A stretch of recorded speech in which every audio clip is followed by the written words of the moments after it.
वास्तविक संख्या के कुछ बेसिक कॉन्सेप्ट बाकी रह गया था, किसी कारणवश हम वीडियो नहीं बना पा रहे थे, इसके लिए आप लोग मुझे माफ़ कर दीजिएगा। आज से कंटिन्यू होगी।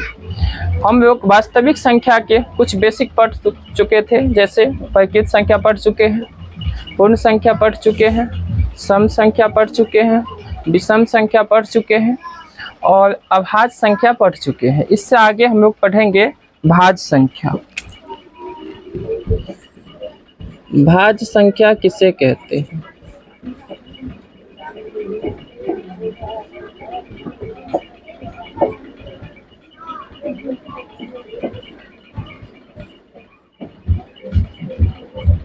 भाज्य संख्या किसे कहते हैं? तो बच्चों आप लोग ध्यान से सुनिएगा। अभाज्य संख्या पढ़े थे, वैसी परिकित संख्या जो एक और स्वयं से क्या हो, विभाज्य हो, उसे अभाज्य संख्या कहे थे। यहाँ पे हम लोग भाज्य संख्या पढ़ने जा रहे हैं। तो वैसी परिकित संख्या जिनका गुणनखंड 2 से क्या हो, अधिक हो। क्या हो? 2 से अधिक हो।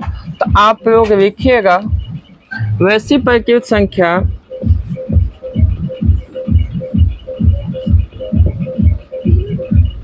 वैसी परिकित संख्या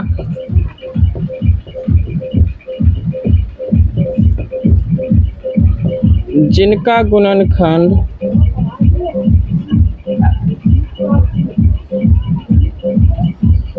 2 से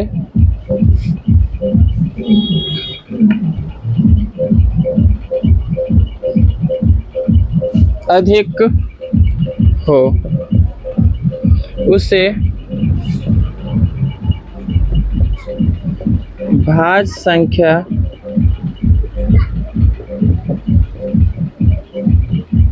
कहते हैं। जैसे 4, 6, 8, 9, 10 ... नोट लिखिएगा, सबसे छोटी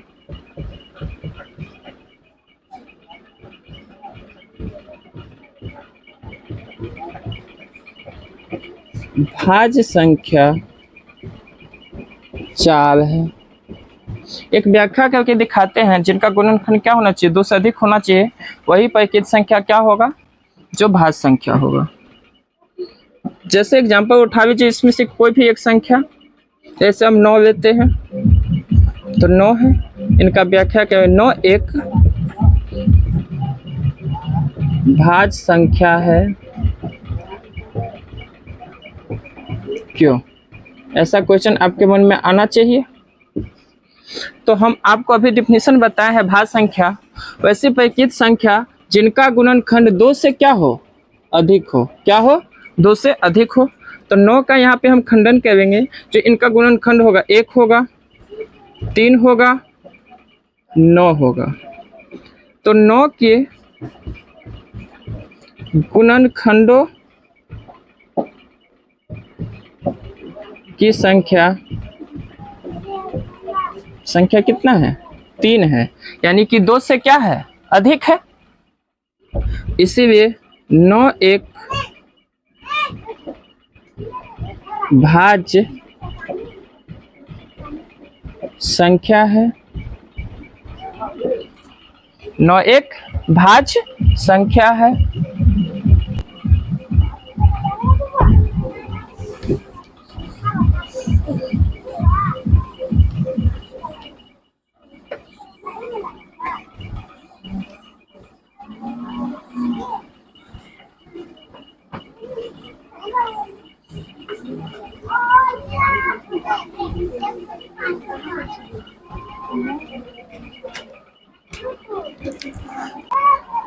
अब देखिए, हम लोग भाज्य संख्या पढ़ भी, अब पढ़ेंगे परिमेय संख्या और अपरिमेय संख्या। तो आप लोग लिखेंगे जो परिमेय संख्या किसे कहते हैं। परिमेय संख्या किसे कहते हैं। तो वैसी संख्या जिनको P बाई Q के रूप में लिखा जाता है उसे हम क्या कहते हैं? परिमेय संख्या कहते हैं। ठीक है, तो वैसी संख्या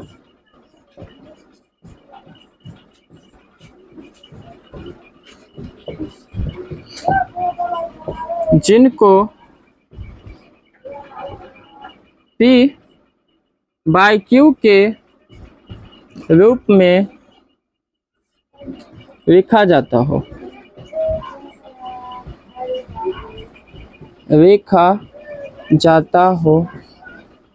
उसे परिमेय संख्या कहते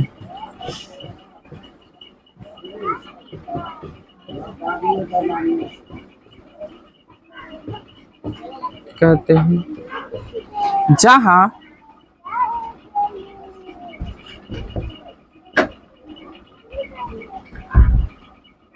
P और Q का मॉस 1 होना चाहिए और Q not equal to 0, Q का मान कभी 0 नहीं होना चाहिए। ठीक है, जैसे 5/7, 8/17, 21/25 ... इत्यादि, ये क्या है? परिमेय संख्या है। इसके बाद लिखेंगे अपरिमेय संख्या किसे कहते हैं? अपरिमेय संख्या किसे कहते हैं? तो जिस संख्या को P बाई Q के रूप में नहीं लिखा जाता है उसे क्या कहते हैं? अपरिमेय संख्या कहते हैं। तो आप लोग लिखिएगा, जिस संख्या को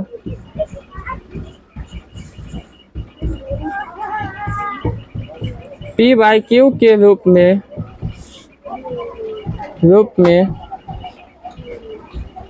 नहीं लिखा जाता है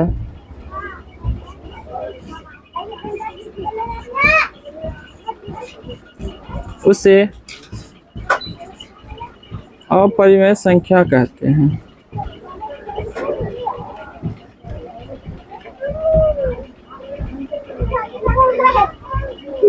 जैसे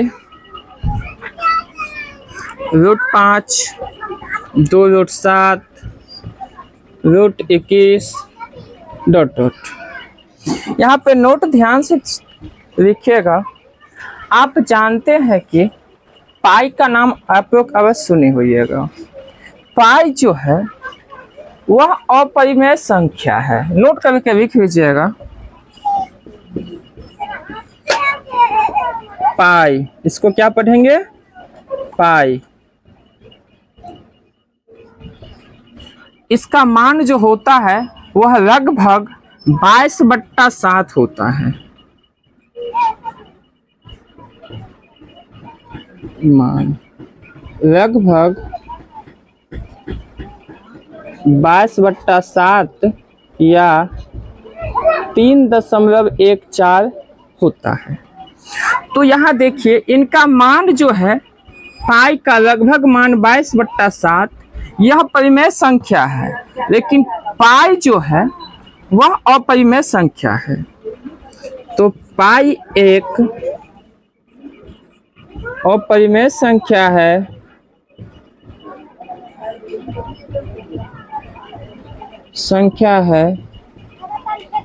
जबकि उसका लगभग मान 22/7 एक परिमेय संख्या है। परिमेय संख्या यह आपके बोर्ड एग्जाम के लिए मोस्ट भी आई है। यह अधिकांशतः प्रत्येक वर्ष यह दोनों में से एक न एक क्वेश्चन अवश्य ही आता है। तो आप लोग याद रखिएगा, पाई क्या है? तो अपरिमेय संख्या है, और जबकि उसका लगभग मान 22/7 वह क्या है? परिमेय संख्या। पाई एक क्या है? अपरिमेय संख्या है। तो यहाँ से हम लोग आ गए, अब पढ़ चुके हैं हम लोग परिमेय संख्या क्या होता है और परिमेय संख्या क्या होता है। ठीक है, अब हम लोग आ गए वास्तविक संख्या। कहाँ पे पहुंच गए? वास्तविक संख्या, जिसको क्या कहते हैं? Real number. तो वास्तविक संख्या जो होती है,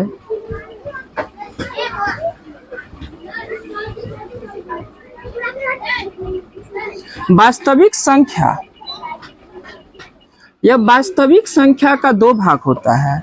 यह परिमेय और अपरिमेय संख्या का क्या होता है? समूह होता है। इन्हीं को हम क्या कहते हैं? वास्तविक संख्या कहते हैं। ठीक है, तो आप लोग देखिए वास्तविक संख्या किसे कहते हैं? वास्तविक संख्या किसे कहते हैं?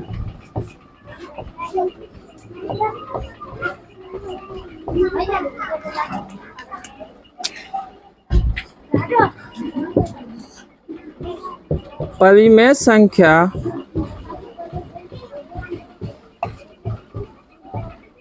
और अपरिमेय संख्या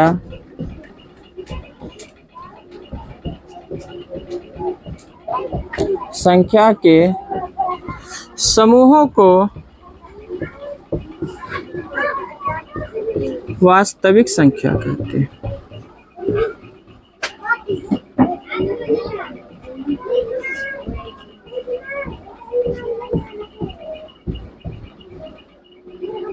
जैसे 2 + 3 रूट 5, 8 रूट 2 + 6 रूट 5, ये सब क्या है? वास्तविक संख्या है। इससे आगे अब हम लोग आ जाएंगे अपने प्रश्नावली पे। तो देखिए, आप लोग को प्रश्नावली पे आने से पहले इसमें एक यूक्लिड विभाजन परिमेय का है, जिनके बारे में आपको हम बताने जा रहे हैं। ध्यान से, ये बहुत महत्वपूर्ण है। ये आपको बोर्ड एग्जाम में कम से कम 4 नंबर तो दिलाएगा ही। 2 नंबर सब्जेक्टिव हो गया और 2 नंबर ऑब्जेक्टिव, कम से कम ये 4। तो ये परिमेय को एक बार नहीं 1000 बार देखिएगा, जितना हो सके कम अधिक से अधिक बार देखना है। परिमेय है यूक्लिड विभाजन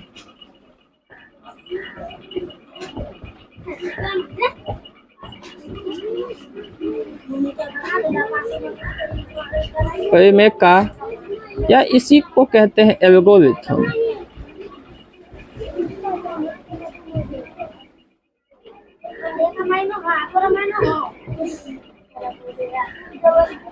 ठीक है, आप लोग ध्यान से देखिएगा। इसमें हम 2 धनात्मक संख्या लेंगे। माना कि ए और बी 2 धनात्मक संख्याएं हैं। ध्यान दीजिएगा। तो जब हम भाग देते हैं तो बड़ी संख्या में छोटी संख्या से क्या देते हैं? भाग देते हैं। तो सपोज डेट, मान लीजिए बी क्या है?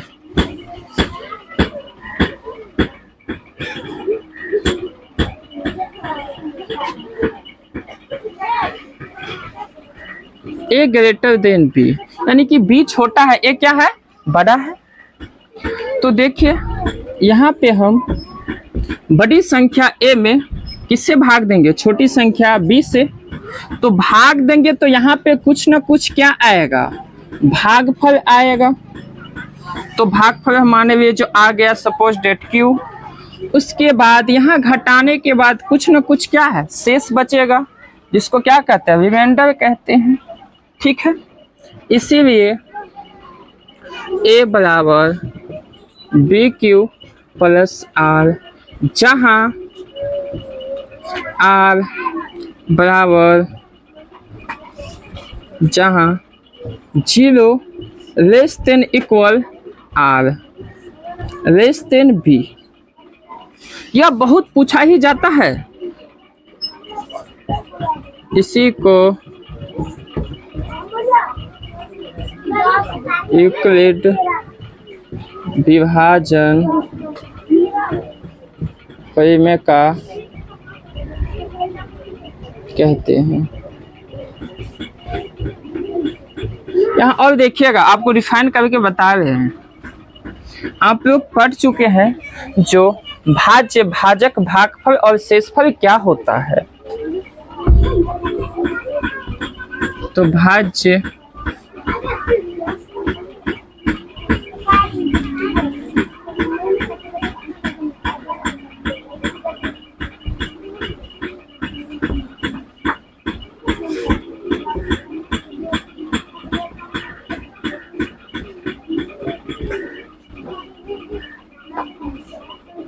देखिए, भाग देते हैं ना, तो भाज्य में हम क्या देते हैं, वो आप भाजक से भाग देते हैं, तो यहाँ पे कुछ ना कुछ क्या है, भागफल आता है। और जो शेष बच जाता है उसी को क्या कहते हैं, शेषफल कहते हैं। तो भाज्य बराबर भाजक गुने भागफल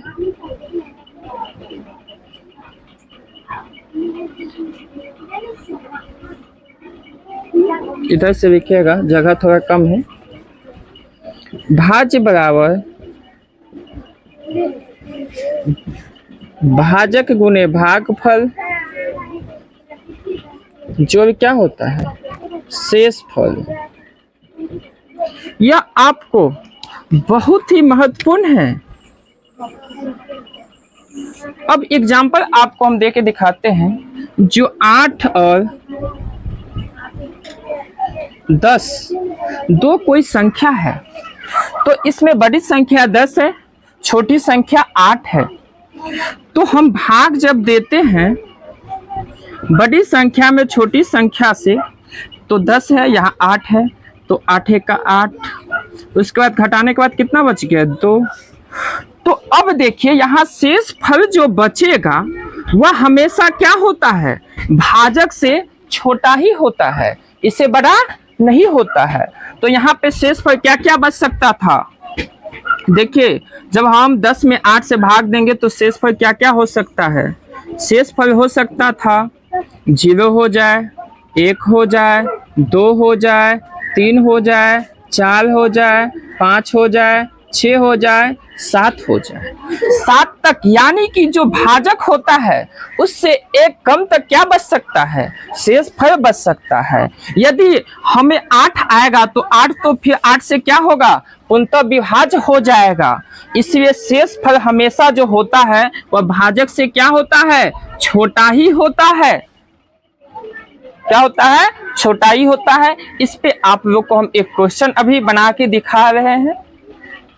तो देखिए, यहाँ तो हम पढ़े हुए यूक्लिड विभाजन, आपको ऑब्जेक्टिव में पूछा जा सकता है। यह बोर्ड एग्जाम के लिए 2025 के लिए सबसे महत्वपूर्ण क्वेश्चन है। जो यूक्लिड विभाजन परिमेय का प्रयोग करके क्या ज्ञात किया जाता है, इससे यूक्लिड विभाजन परिमेय से एचसीएफ ज्ञात किया जाता है। नोट करके लिख लीजिए आप लोग, नोट। यूक्लिड विभाजन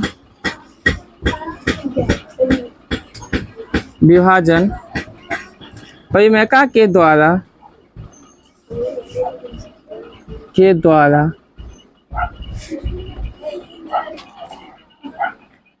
दो धनात्मक संख्याओं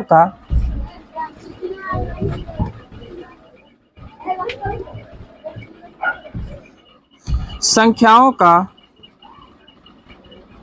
एचसीएफ ज्ञात किया जाता है, जिसको आप लोग क्या कहते हैं, मौसो। एचसीएफ ज्ञात किया जाता है,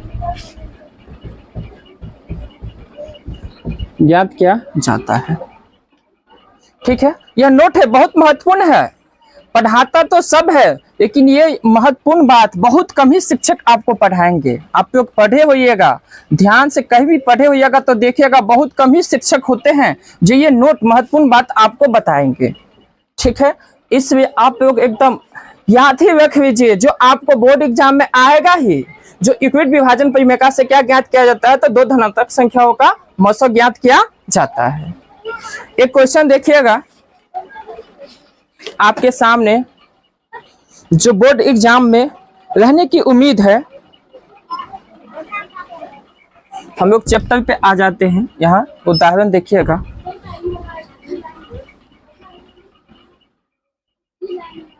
देखिए अब हम लोग आ जाते हैं चैप्टर पे। तो आपको बहुत जगह क्या होता है, जो डायरेक्ट चैप्टर पे क्वेश्चन बताए, क्वेश्चन नहीं बताना है, पहले बच्चे को क्या होता है, जो मूल बात की जानकारी होनी चाहिए। तो एक हम क्वेश्चन देखते हैं जो आपके सामने है। 135 और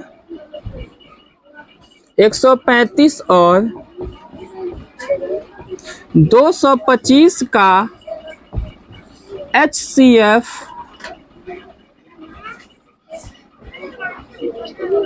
यूक्लिड विभाजन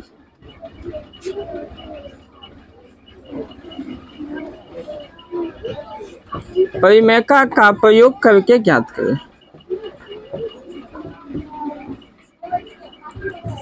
प्रयोग करके ज्ञात करें। तो सबसे पहली बात है, जो यहाँ पे दो धनात्मक संख्या है, 135 है और 225 है।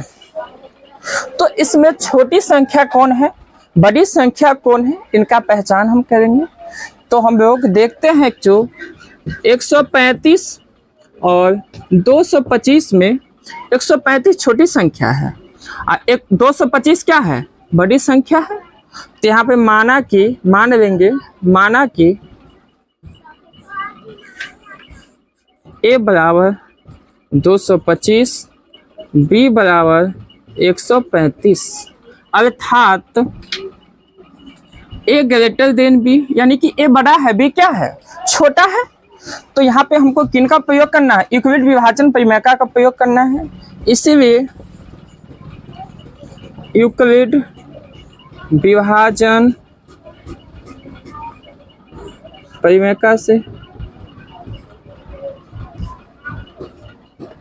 आप जानते हैं, बताइए क्या होता है, A बराबर BQ प्लस R, जहाँ शेष जो बचता है वो हमेशा 0 से छोटा या बराबर। अब B से क्या होता है, हमेशा छोटा ही होता है। 0 से क्या है, शेष पर बड़ा या बराबर। देखिए रिमाइंडर जो है वो यहाँ पे क्या है बुआ, इससे क्या है, आप 0 जिससे क्या हो सकता है, या तो बड़ा हो सकता है या बराबर हो सकता है, लेकिन B से हमेशा क्या होगा, छोटा ही होगा। अब देखिए 225 में 135 से क्या कर देंगे, भाग देंगे। तो 135 का 135, 5 में से 5 गया तो 0, 2 में से 3 नहीं घटेगा तो इसमें से 1 दहाई, तो 1 दहाई में 10 होता है, 2 है तो 10 और 2 कितना हो गया, 12 हो गया। 12 में से 9 गया तो 3 गया तो 9 बच गया, 1 में से गया तो 0। अब सेकेंड स्टेप है, जो शेष फल बच गया, जो क्या था, भाजक था, इसमें अब हम भाग देंगे 135 में 90 से, तो 90 का 90, अब 5 में से 0 गया तो 5, 3 में से 9 नहीं जाएगा तो 1 दहाई, तो 3 पहले से 1 दहाई में 10 था, 10 3 कितना हो गया 13, 13 में से 9 गया तो 4।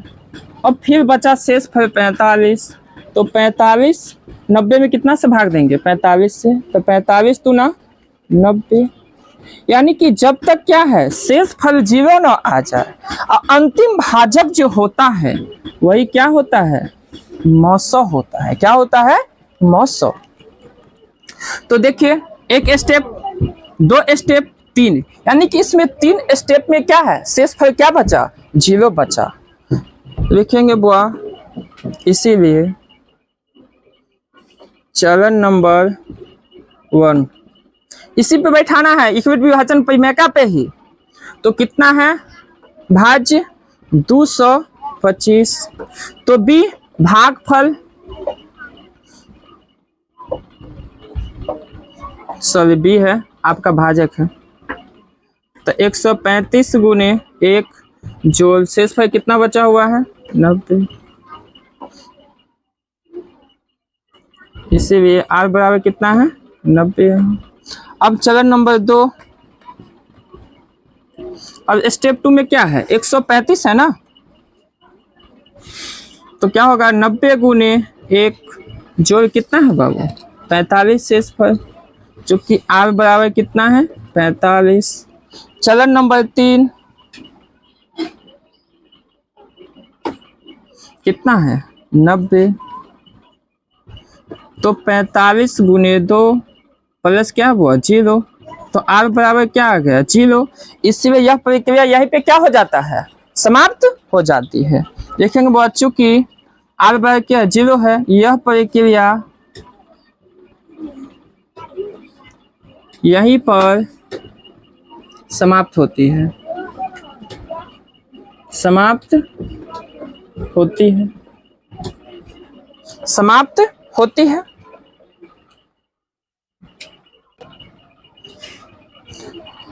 अब देखिए आपका जो यहाँ पे शेष पर क्या है 0 आ गया है। आपका जो अंतिम भाजक है 45 है, तो आप लोग अतः करके लिख दीजिएगा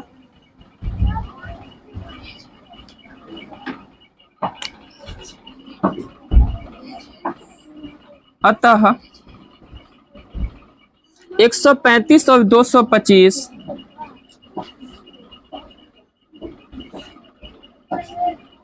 225 का HCF 45 है। यह आपको बोर्ड एग्जाम में 100% गारंटी है। जो इस टाइप क्वेश्चन आपका रहेगा ही, यह बोर्ड एग्जाम के लिए सबसे महत्वपूर्ण क्वेश्चन है। आप लोग अवश्य ही इनको बार बार देख के आप माइंड में सेटअप कर ही लेना है। यदि आपको दिक्कत होगा तो हमारे नंबर पे भी आप मैसेज भी कर सकते हैं और कमेंट भी कर सकते हैं। यदि आप लोग को यह वीडियो अच्छा लगे तो हमारे चैनल को अवश्य सब्सक्राइब कीजिएगा। धन्यवाद।